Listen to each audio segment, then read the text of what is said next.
Hi, I'm Cathy from Quilt Beginnings in Columbus, Ohio, and we are back for month 5 of our Kona stash builder. This one's called Star Juncture. I actually really like the layout of this quilt. It looks like it's set on point, but it's not. It's 2 alternating blocks. So we have our star blocks and we have an X block that creates this wonderful diagonal through the quilt. We're going to make the star block pretty much like your instructions tell you, and I'll walk you through one of those. But we're going to really simplify how we make this block. This block is repeated 34 times, and they have you sew squares to rectangles to squares and rectangles. I would much prefer to strip piece those because it's the same fabrics in all 34 blocks. So your quilt's package is here, and if you open it up, if you take it from the top down, it's going to have all your fabrics in the order of your fabric sheet. As we always do, you're going to pull out your sheet and tape or identify each of your fabrics because it's really easy to get confused as we're working along through our project. All right, once we're all set up with that, let's get over to our star block. Okay, so our star block is this is a really great star. It's put together using a square and a square to make the center of the block, and then 4 flying geese units with 4 white stars. I'm going to have you cut out everything as I told you to do it in your cutting instructions for the A blocks. We're going to do something different with our B block. So anytime the cutting instruction says use, this is for your B block, ignore that for right now. Just cut out all the A pieces. So for each block, it's going to have you have 2 squares that are cut once on the diagonal, 2 5/8 inch square of your white of 4 1/4 plus 4 squares and 4 2 inch squares to make your whole block. Let's start with the square and a square first. This one does not end up being 3 1/2 inches when we go to sew it together. It's slightly bigger than that. So this is one of those times where they do recommend that you get a square up ruler. This is just a little 3 1/2 inch square ruler that we can use to square it up, and you'll see what I mean in just a minute. The first thing we do is we fold our 2 sides in, and you can see that when we go to sew it, let me just lay this one down. You can see when I put it in the center of the block that it's much wider than 1/4 inch here, and the same will be true with this side. But we're going to go ahead and just sew a 1/4 inch seam allowance from here and to here. I'll be right back.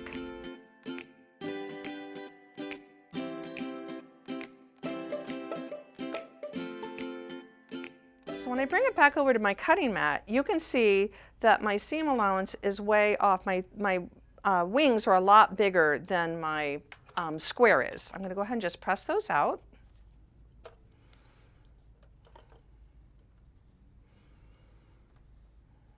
And I've got some pretty big tails on each side. Then I'm going to put my next 2, and these I'm going to center. So this point, I do go into the 1/4 inch here and out the 1/4 inch here, and the same will be true with this side. I should be able to get it close to a 1/4 inch in and a 1/4 inch out. We're going to trim all these extra tails off when we're done.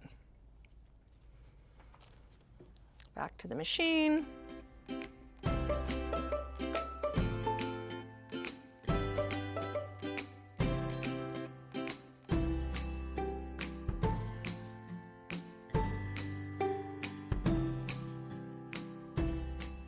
Back over to the cutting station. So you can see that I went in the V and out the V, in the V and out the V. So when I press, I have a lot of clearance on each side of my square. This needs to be trimmed down to 3 1/2 inches. So this is where we're going to clean all those edges that were sticking out. We'll do it here. A 3 1/2 inch ruler is really nice because we want to basically center that ruler on top of my unit. You can see I'm going to cut off about 1/8 of an inch all the way around. You don't want to cut just 2 of the sides because you want to make sure that the center of the square stays centered. So I put a 1/4 inch line. I try and get a 1/4 inch line at each one of the points of my inside square. Then I'm going to trim 2 sides. I'm going to flip it, put my 3 1/2 in the corner. I'm going to do my other 2 sides. And there is our finished square and a square. So the next thing we're going to do is we're going to make 4 flying geese units at the same time. We're going to take the 2 3/8 inch squares plus 1 4 1/4 of our white, and we're going to put the squares on top of our white, corner to corner. This is a really cool technique. You're actually going to make 4 flying geese at a time.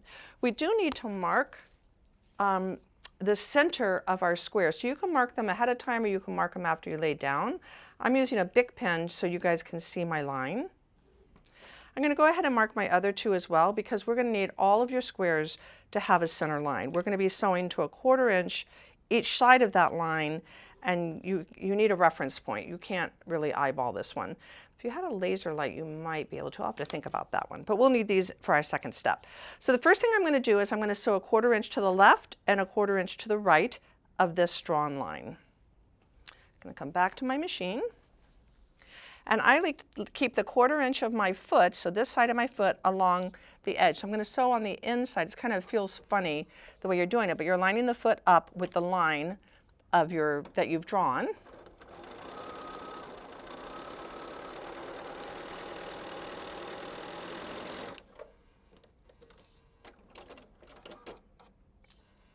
Then I'm going to turn it around. So I sew down that side, and I'm going to put a line the same way, my foot on the line, or the edge of my foot on the line, and sew down the other side.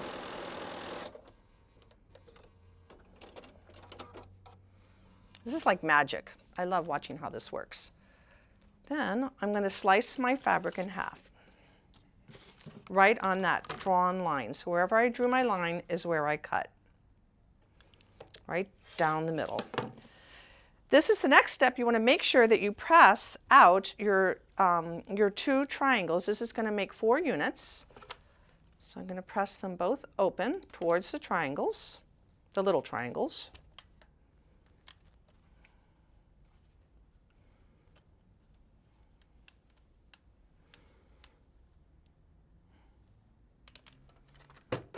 And then I'm going to line my next one in the corner. Make these lines squared up in the corner. This is going to hang out in the middle. It should center right in between these 2 triangles. And this is going to do the same way.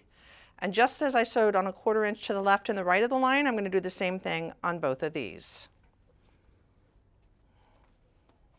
This is a really cool way to make flying geese. Keep my 1/4 inch line, 1/4 inch of my foot on the line.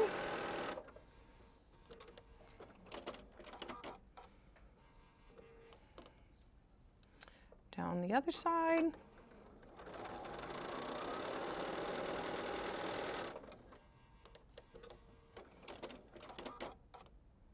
I could have chain pieced these, but I didn't. And these are the last 2.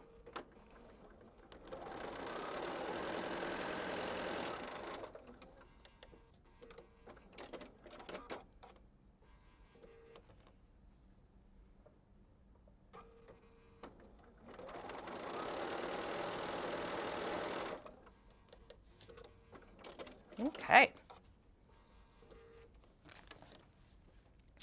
Just like I cut on the line before, I'm going to cut on these 2 lines, and you're going to have magic. Cut here. Cut here. I'm going to press open.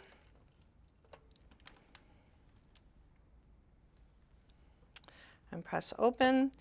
These should measure 3.5 by 2. They're going to finish at 3 by 1.5. So we want them to measure 3.5 by 2 at this stage.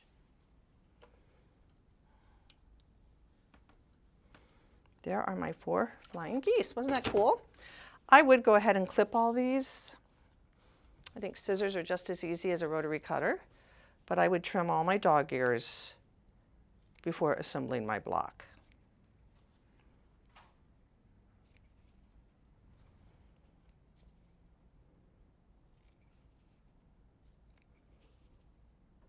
Okay, there are my 4 flying geese. I hid my square and a square here. So I'm going to put this like this, this, this, and this. And my 4 white squares go into the corner. Okay. These actually will line up really nicely. When I go to sew them together, I do sew in rows. So I sew these 3 pieces together, these 3 pieces together, and these 3. And when I go to line these 2 up, I kind of fold it back. See how you can make a diamond where it matches, where they're really the same size and the sides match up? Let it fold in, and it really kind of just holds it. I hold it in position. If you like to put a pin in that point, you can, but you just want to fold it back. And I think you can see, slide it down just a tiny bit. I don't know how easy it is to see that, but you want to line up that star tip together. Okay, so here we are at the sewing machine.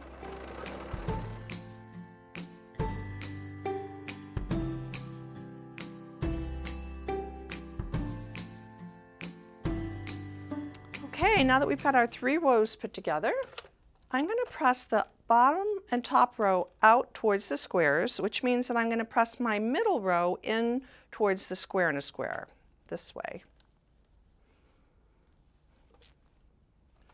Like this, like that, and then these will go out and out. Okay. So the reason we do that is so when we put it together, these will be in opposite directions. Those will go out and the underneath will go in. And same with this. I've got 2 more seams and our block will be done.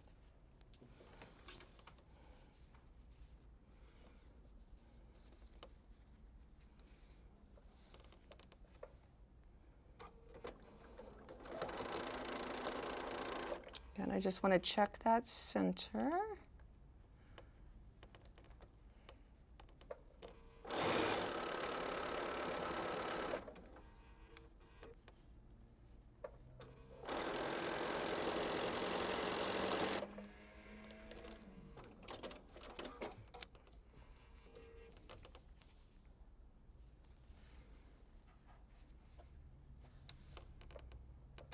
Always butting those seams together.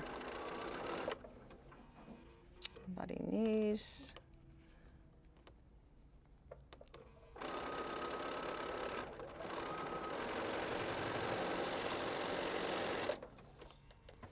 Our block is done. Here we go.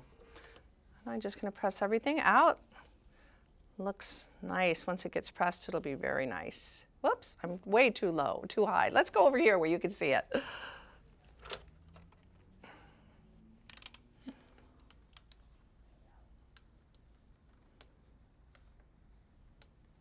There you go.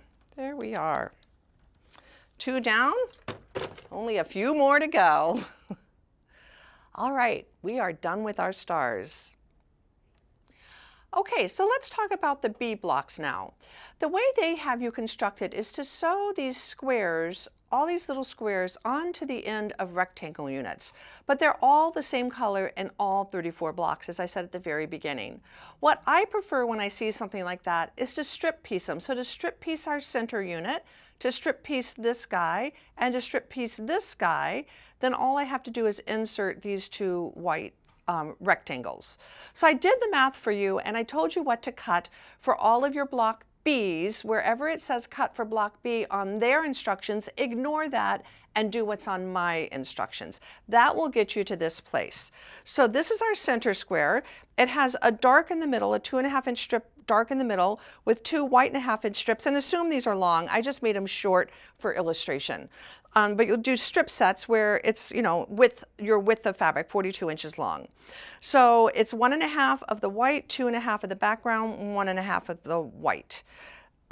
Sorry, of the dark. The fabric B, I believe, is the one that is the first inner ring. This, let me bring this over here, is these 4, the ones on the inside. So they'll have white 2.5 inch strips in the middle, and then 2 1.5s. And then the darker ones out here has a 4.5 inch strip and 2 1.5s in the middle. I'm going to go ahead and sew these all together. You don't need to watch me, and I'm going to press them, and then I'm going to show you how I'll cut them apart and reassemble it. I'll be right back. Okay, so I've got my strip sets sewn together and it's time to press them. I'm going to be pressing towards the dark for each of my strip sets. So for this one, I always put the color that I'm pressing towards on top. Just heat up that seam and press towards it. Let the iron help me do the work. There's that side. Flip it over, do this side. Okay, and then these are also going to press towards the dark. So these will go out.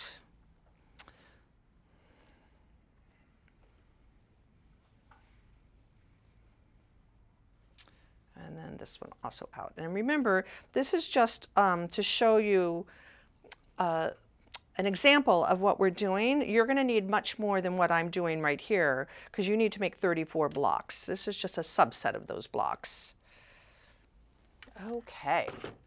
So the only thing that gets, all of these units that have the white in the center are going to get cut at 1.5 inches, because if we look at our pattern, I'm going to show this again. We're putting these bars, we're making these bars here. We need 2 of these and we need 2 of these. We only need 1 of these in the middle, but that one's going to be cut at 2.5 inches. So this one's 2.5, 1.5, 1.5. All right. Here's the one that needs 2.5. And again, I would have much more of this. I'm going to cut this down. And I'm just going to make sure that I'm lined up to a line on my mat. I'm going to come across 2.5, 2.5, 2.5. My mat's in my way, etc. I'd keep on going. And each one of these, I'm going to need 34 of this unit. Okay, so that's number 1. And then the next round is this, and these are 1.5.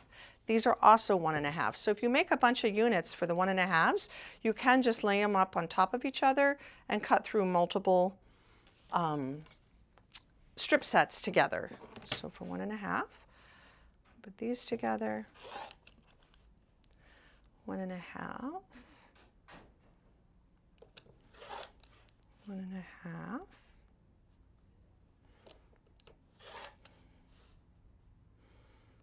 And again, these I'm going to need 64 of because I need 2 of them for each of my blocks, or sorry, 68 because I'm making 34 blocks. So I need 68 of these 1.5 inch strips. Much faster to do it this way than to sew all those squares onto all those rectangles. Okay, and again, you'll have more of these than what I'm doing here. This one's not big enough. All right. That to the side. So now let's lay out our block. I need 1 of these. I need 2 of these. And I need 2 of these. And once my seam allowance is in, this will fit. And then I have somewhere, I cut my 4-inch by, I had them somewhere. Here they are. I found them. Does that ever happen to you? Do you ever lay your things on top of itself and then you lose it? There it is. Then these will go like this. So now to sew it together, I'll sew these to the top and bottom, these to the sides, these to the top and bottom.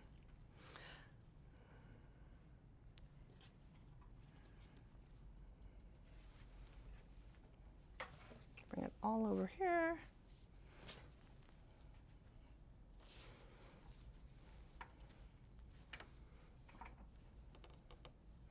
I just put my finger again, want to make sure that these seams match up. They butt really nicely together. You can see them in there.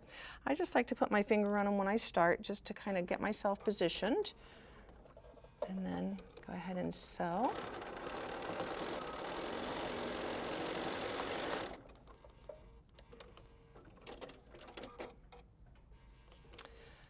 At this point, I'm going to be pressing everything just out.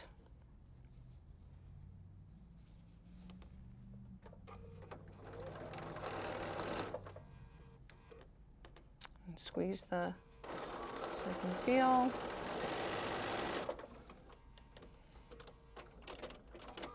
I like to press as I go, so I go ahead and press these out, and then I can add my next row on.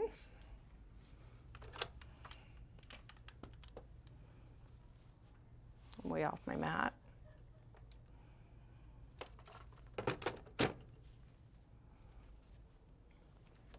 Doesn't matter which side you put these on, just do them on opposite sides.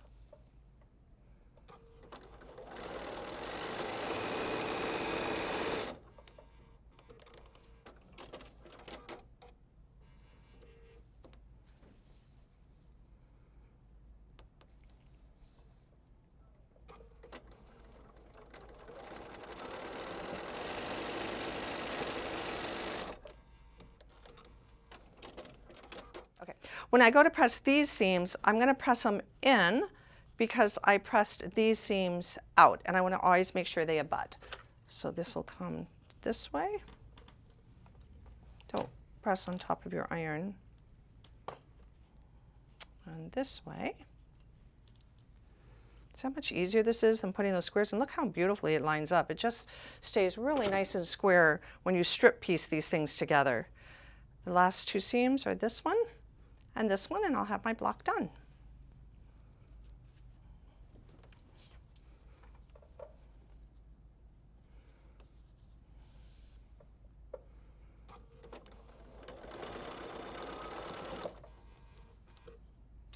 I always pull and make sure that I get those seams to butt up.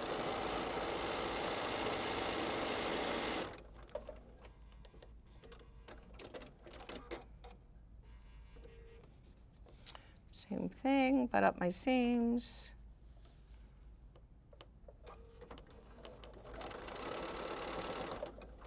And grab the other side, check that.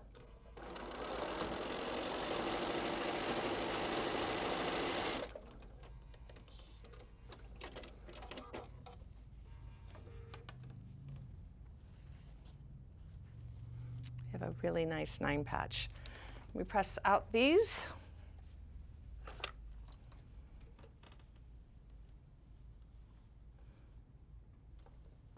Look how nicely they all line up. Love it. Okay, so we are ready to look at our setting diagram in our pattern. Well, all your blocks need to be made. So here's our setting diagram. They have you cut some large rectangles of your white fabric that will create these rows, which gives such a nice diagonal look to the quilt. I love that. Super simple to add those in. So your first row will have a long rectangle, 2 star blocks, and 1 X block with another long rectangle. And you'll just follow your rows down. They do label them and let you know which color is where, so you can go ahead and follow those instructions. But I do want to point out, when you put the star blocks next to your X blocks, the beauty of this pattern is that your seams don't have to match in the corners. So it doesn't matter how these got pressed versus this, because as you can see, when I join these two together, the points of the star float. You can see that a little bit better over here on the big picture, where we have, see how there's a little gap in between the star point and the cross. It makes these really float inside this beautiful diamond shape. I love this quilt. Lots of piecing, plenty of blocks to make, plenty of techniques, the square and a square, the flying geese, and the X blocks. Hope you learned some fun new tricks this time. And we'll see you all next month. Thanks.